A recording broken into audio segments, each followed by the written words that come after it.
پاک مضمون دی کنه چې د ایمان دوه حصے دي، نیم صبر دی نیم شکر دی. نیم صبر دی نیم شکر دی. صبر او شکر سره وسله الله ته رسی. دغه ټول دین راغو، فرایض واجبات راغو، حقوق الله حقوق العباد راغو، اخلاص سره د دې ادایګي د الله تعالی رسایی ده. ها آگے یہ تیری رضا میں جینا، یہ تیری رضا میں مرنا، تیری رضا میں جینا تیری رضا میں مرنا. جینا جن تیرول، مثبت کارونه کول، فرایض واجبات ادا کول، او مرنا گناه پرې خودل. دا گناه پرې خودل دی دا خواهشات وجل دي، شیطان وجل دي، نفس وجل دي، دا مرنا دی. تیری رضا میں جینا او تیری رضا میں مرنا، د دوړ خبرو د بندګۍ روح وي. روح د بندګۍ روح دی. دا د الله پر رضا کې سړی فرایض واجبات ادا کی، دا جینا شو، او منکرات محرمات ناجائز ناروا کار پریدي، دا مرنا شو. جینا او مرنا. قل ان صلاتي ونسكي ومحياي ومماتي. تاسو فرمایي نبی صلی الله علیه وسلم چې زما صلاتي زما منز و نسكي زما قرباني ومحياي ومماتي زما ژوند زما مرګ لله رب العالمین، الله رب العالمین پر دې. مرګ او ژوند دواړه د الله د پاره دي. مرګ او ژوند څه معنا؟ منکرات ټول پریدو سړی، ټول منکراتو نه سړی ځانو صدا مرنا شو. ټول فرایض واجبات چې کوم زموږ تاسو په ذمہ دي په اخلاص سره دا اداګي عزم کو، دا جینا شو.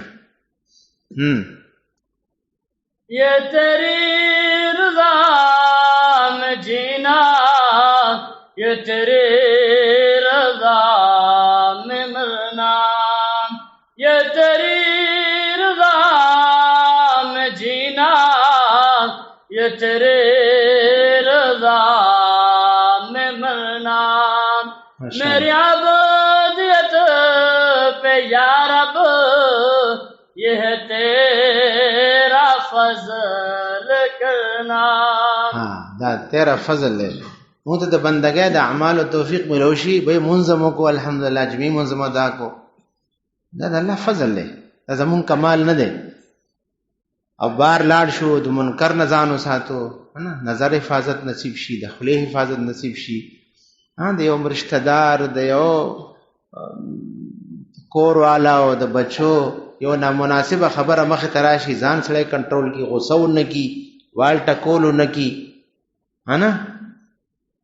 ځان قابو ساتي. دا د الله رحمت دی، د الله فضل دی.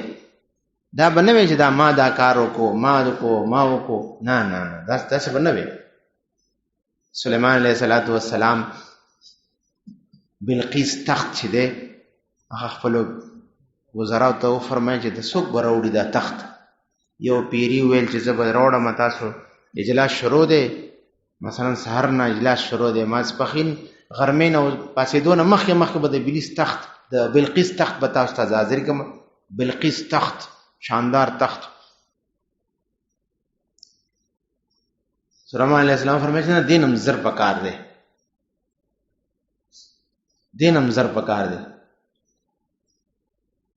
قال الذي عنده علم من الكتاب، چا سره د کتاب علم، انا اتيك به قبل ان يرتد اليك طرفك، سترګو رب کې به درته حاضر کوم. فلما رآه مستقرا عنده، چې کله یې ولید ورته مخامخ شو، داسې کو به داسې تخت راغلی.